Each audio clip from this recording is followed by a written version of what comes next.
Bolsonaro está sendo tratado pelo sistema de justiça da forma adequada, quer dizer, face aos direitos, à Constituição, né? Ele, pelo que eu vi, houve uma operação da Polícia Federal em que ele teve que entregar tem 24 horas para entregar o passaporte dele, é isso que eu entendi, em termos de constrição aos direitos dele, né? E essas constrições são adequadas, quer dizer, não está vendo como houve com o Lula, né? Um processo, primeiro, fraudulento, não tinha base fática, nenhuma base empírica, né? Muito frágil do ponto de vista processual, outra em que mantiveram o Lula 2 anos preso, né? Cautelarmente, preventivamente, né? Sem culpa formada, sem levar em conta o direito de defesa, etc. Não é o caso dele, ele está tendo restrições normais de quem está sendo investigado com alguma base probatória, né? E tem que entregar o passaporte, não pode se deslocar do país, é uma forma de evitar a fuga, sem precisar restringir o direito de liberdade dele. Então é aparentemente adequado. Agora, saber qual a natureza das provas, o que tem, isso nós não temos como saber, porque precisaria verificar a investigação com rigor, né, para poder saber isso, né? Agora, a Polícia Federal não pede restrição de passaporte por conta de nada, né? Alguma coisa tem, alguma suspeita grave tem, a investigação vai esclarecer isso. As restrições à liberdade deles são muito pequenas, né? São o mínimo necessário para garantir a própria rigidez da investigação. Não tem um brasileiro que não saiba que não houve organização criminosa. Alguém tem dúvida que houve organização? Como é que saem manifestantes do Brasil inteiro de ônibus? Começa pelo que a gente já sabe que é pacífico. Saíram de ônibus pagos, tem que ser pago essa logística, tem custo essa logística, né? Alguém financiou, né? Alguém fez a logística, vamos sair todos ao mesmo tempo, no mesmo dia, para chegar no mesmo horário, fazer a mesma manifestação, né? Pela internet, pelo que está posto publicamente, se verificava que as pessoas sabiam que estavam indo lá para estimular militares a querer dar um golpe de Estado. Quer dizer, isso não se faz sem organização. Eu creio, pelo que eu vi até agora, que deve ter muita coisa, francamente, já arrecadada. A impressão que me dá, mas é uma impressão, uma intuição, pelo que eu vejo, pelo que eu vi na internet, aqueles militantes falando, a postura do Bolsonaro, que constantemente fazia discursos evocando a prática de violência. Ele fez isso os 4 anos de mandato. Todo um iter que houve no caminho das coisas, manifestações em frente aos quartéis, que obviamente, por que não era em frente ao legislativo, as manifestações? Como são normalmente manifestações democráticas. Por que iam fazer em frente ao quartel? Porque queria golpe. Queria que os militares saíssem dali com seus tanques e fossem até o Palácio do Planalto derrubar o presidente, ou fortalecer, no caso, então, o presidente, né? Depois teve as tentativas, que ninguém mais fala, né? Das tentativas de terrorismo no aeroporto de Brasília, na fonte de energia elétrica da capital federal, né?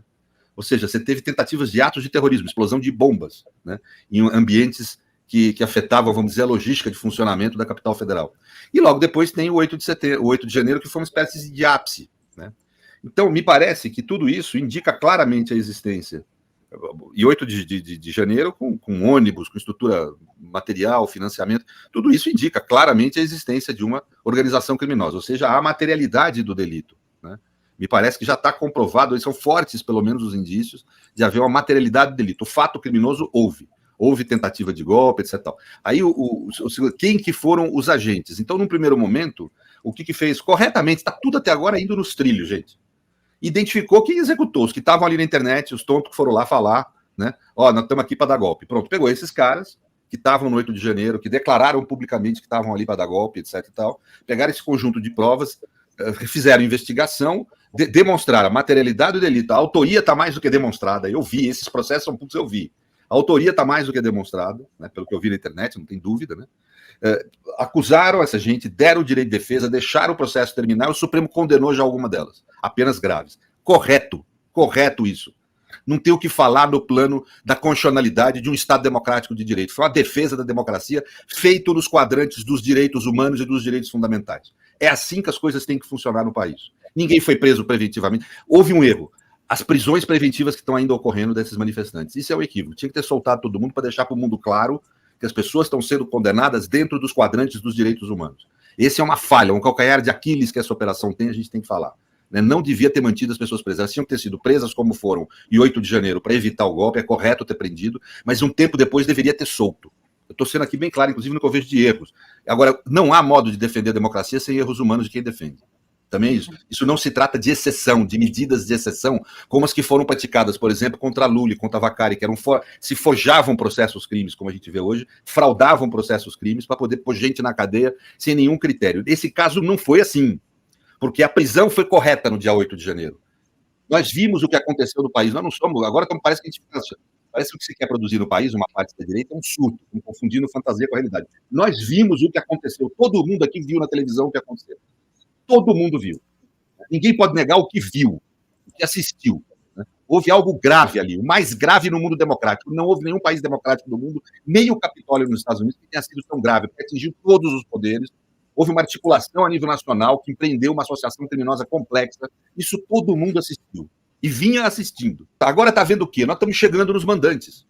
A polícia e o sistema de justiça está chegando nos mandantes. Da forma adequada, Bolsonaro está solto, está todo mundo solto. Né? Quer dizer, e tem que ser assim mesmo que as coisas são. Tem que ser preso depois de uma decisão terminativa com direito de defesa, para o mundo não falar nada, inclusive. Porque senão isso tem backlash. Isso no direito constitucional tem nome, a reação a abusos autoritários. Chama backlash. Nós vamos ter backlash da extrema-direita no mundo e da articulação política deles.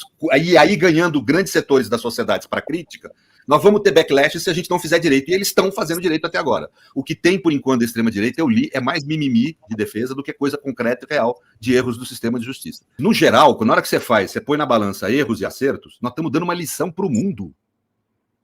Os Estados Unidos da América está passando, isso eu falo com base, eu frequento o meio acadêmico internacional, na área do direito, hoje em dia principalmente europeu, mas frequentei por um tempo norte-americano, tenho contatos e relações lá, né? Eu posso afirmar, os Estados Unidos estão passando uma vergonha mundial na defesa da sua democracia.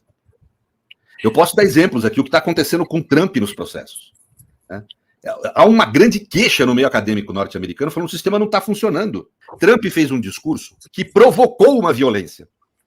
Não é que havia potencialidade de provocar violência. Não, provocou de fato uma violência. E esse troço está andando morno, quieto, caído no sistema de justiça americano. Está sendo apurado, mas está indo de uma forma muito ineficiente face ao que costuma ser a justiça americana quando o réu ou investigado não tem a importância do Trump. Então isso está chamando a atenção do mundo inteiro, falando que a democracia americana não está sabendo se defender de um ataque muito evidente que houve ali no Capitólio, né? E nós estamos dando uma lição para o mundo de como se faz, nós estamos dando uma resposta, gente, que no campo do direito constitucional é debatida há mais de século. Né? Você pega Karl Lauenstein, um dos grandes constitucionalistas do século XX, ele tratava do assunto em 2 artigos em 1937, na ascensão do nazifascismo, e teve dificuldade de dar resposta. A resposta dele foi ruim, vou falar aqui. Ele propunha uma ditadura, um estado de exceção para defender a democracia, ele chamava de democracia autoritária, né? Tem gente que citou em jurisprudência que ele usava o termo democracia defensiva. Não, isso é um termo do pós-Segunda Guerra Mundial. Ele usava o termo democracia autoritária mesmo. Quer dizer, ele suprimia direitos. Nós estamos conseguindo fazer a defesa da democracia do Brasil dentro do sistema de justiça, não por atos do executivo, como propunha Lauenstein, né? Nós estamos fazendo com observação dos direitos dentro do devido processo legal. É uma lição que o judiciário brasileiro está dando para o mundo de como se defende uma democracia dentro de certos parâmetros. Nós temos que ter noção. A gente brasileiro é gozado, a gente transita entre, às vezes, um excesso de arrogância, né, Joaquim? E às vezes uma coisa meio de desprezar o que a gente faz. Nós estamos dando uma lição para os Estados Unidos da América, como é que deve funcionar o sistema de justiça numa democracia para se defender. Nós estamos dando uma demonstração para o mundo. Isso é um case global que nós estamos tendo.